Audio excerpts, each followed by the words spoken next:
Hi guys, this is Alejan and welcome back to my YouTube channel. So for today's video, what is domestic helper? So what are domestic helpers? So sa nag-a-apply and hindi na kung ano nga ba yung domestic helper na in-applyan nyo. So i-explain ko sa inyo para alam nyo and may idea kayo. Kasi baka pagdating dito is akala nyo hayahay lang tayo. Ayan. So ang domestic helper is all around na trabaho ng loob ng bahay, labas, and nakadepende sa amo kung ano yung ipapagawa sa'yo. So, ang main duty mo talaga is maglinis ng bahay, magluto, and then alagaan yung bata kung may bata ka na inaasikaso. Ayan. So, ang priority mo talaga, depende sa amo. Minsan, hati kayo sa trabaho kung may kasama ka. Pero kung mag-isa ka lang, is ikaw lahat. Katulad sa akin, is ako lahat. Ang hindi ko lang ginagawa is pamamalengke. Yung ibang katulong is namamalengke sila, naghahatid ng alaga. So ako, hindi ako naghahatid ng alaga ko. Bali, ang ginagawa ko lang is sinusundo siya sa hapon ng school bus. So, sinusundo siya kapag hapon doon sa school bus na bus stop. And then, sa umaga, yung amo ko yung naghahatid sa kanya sa school. Kasi kapag sinundo siya sa umaga, kailangan alas 5 gigising na siya kasi dapat 6:30 nasundo na siya. So, hindi kaya yon kasi nga alas 7:15 na siya nagigising. So, umaalis sila ng bahay 7:30 na. 8 kasi yung pasok sa school. So, ang priority mo talaga is asikasuhin sila, pagsilbihan. So, unang-una sa umaga, magluto, ayan, or maglinis talaga. Yan. So, kung may baby kayo na aalagaan, medyo mahirap yun kasi yung iba is katabi nila yun matulog sa gabi. Tinatabi sa kanila, so sila yung nag-aalaga. So, sa umaga, sinasabihan sila ng amo nila or sa tanghali na kapag natulog yung bata, pwede ka ding makaidlip. Pero, medyo mahirap nga siya.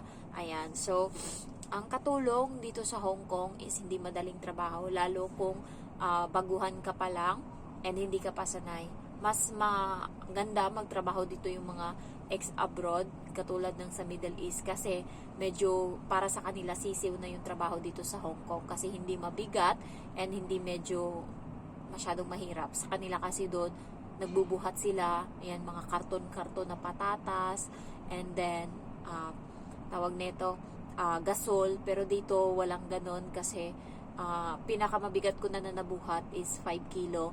Ayan, so mas nga lang dito kasi maliit lang yung bahay kaya makikita talaga ng amo mo kapag yung bahay is madumi kasi halos lahat ng parte ng bahay maikot mo.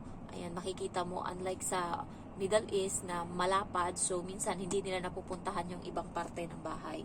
And the next is dito sa Hong Kong, ikaw yung mamamalengke kapag yung amo mo is dalawa sila is nagtatrabaho. So, mas maganda ata yung dalawa sila nagtatrabaho kasi control mo yung oras mo kaysa sa stay in. Kaya mas gusto ng iba, yung amo nila is both nagtatrabaho. Yung sa akin is stay in, pero wala naman siyang pakialam. Nagpapaluto nga lang siya sa tanghali, kaya medyo late na din ako nakakapagpahinga. So,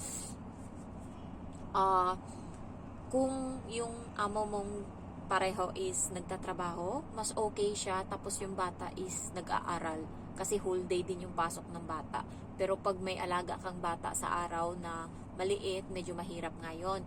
So, depende din, minsan may matanda ka na kasama sa bahay, yung parents nila, medyo mahirap din yun kasi minsan nangingialam and sinisiraan ka sa amo mo. So, yun yung iwasan mo hanggat maaari, ka lang talaga, yung pakisamahan mo ng mabuti.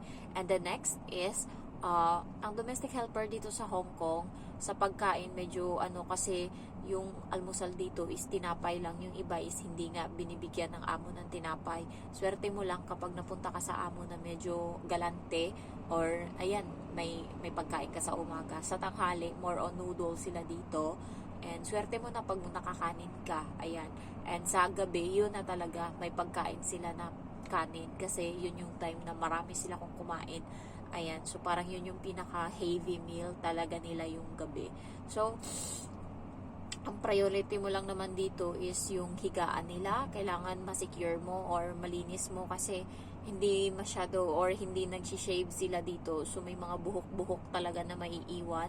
So, kung hindi mo talaga lilinising maigi, makikita ng amo mo na hindi mo nga nilinis kasi makikita nila yung mga buhok na nagkalat. Yun yung lalo sa akin dito, yung amo kong lalaki is naglalagas na yung mga buhok niya sa ulo. So, halos araw-araw maraming buhok talaga. Maliban sa buhok ng private part, buhok din ng amo kong lalaki yung maraming nagkakalat.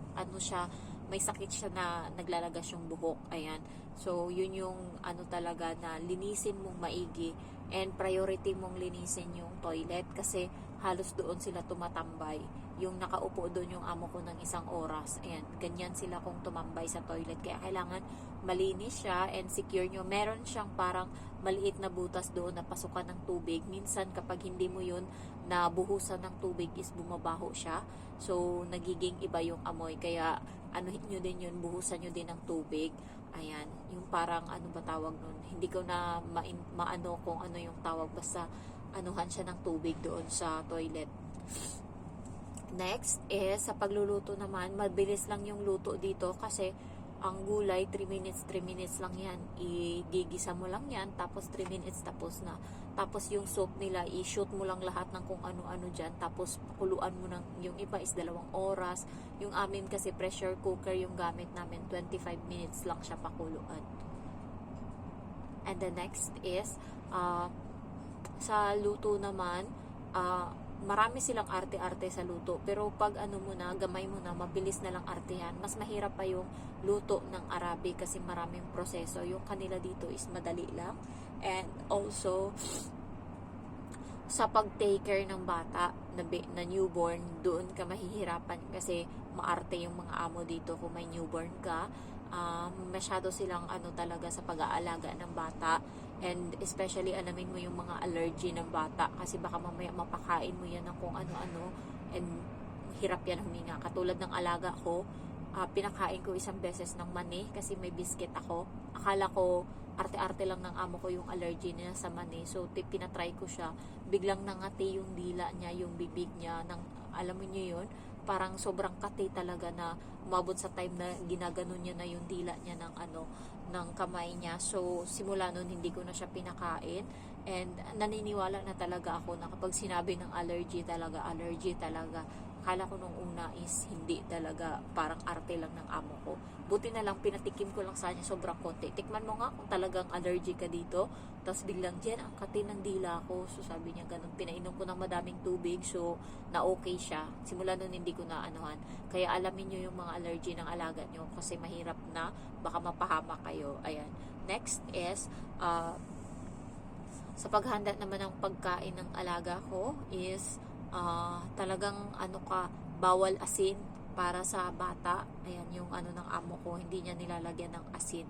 And also sa paglalaba naman, medyo madali lang yung laba dito. Ang problema lang is mahaluan mo, lalo yung priority nyo talaga or alamin nyo kapag bagong bili yan na damit kasi nag-iiba ng kulay. So wag nyo ihalo, hand wash nyo muna yung bagong bili na damit pag nilabhan nyo kasi may tendency na mahawaan yung ibang damit. Yun yung tsaka avoid using bleach. Nangyari yan sa akin, yung amo ko, pinalaban niya sa akin yung sapatos niya ng New Balance, yung bagong labas dati.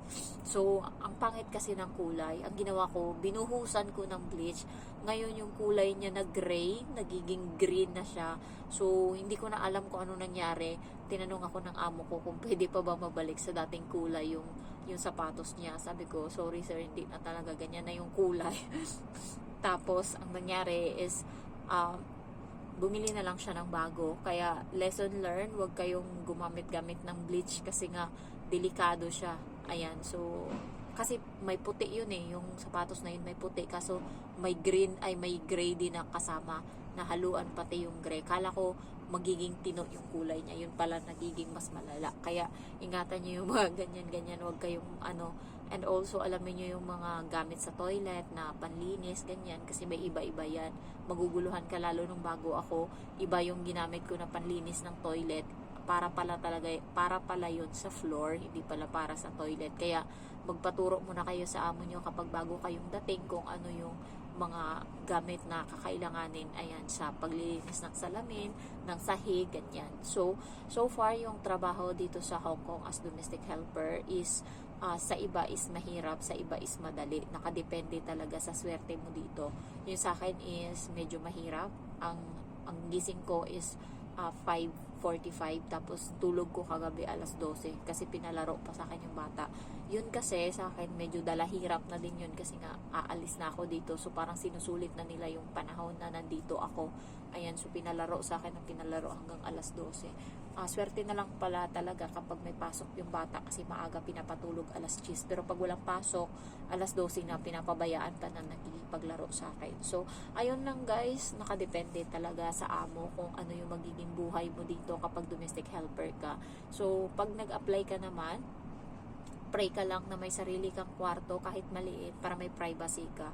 Yun lang yung ano ko, kasi mahirap dito sa Hong Kong yung iba pinapatulog sila sa sala, sa CR, sa kusina, yan. So mas maganda kung may sarili kang kwarto, may privacy ka. Katulad ko, nakakasuot ako ng kung anong gusto kong suotin kapag nandito ako sa kwarto. Parang ito yung comfort zone ko. Kaya ayun lang, thank you for watching and I love you all. Bye.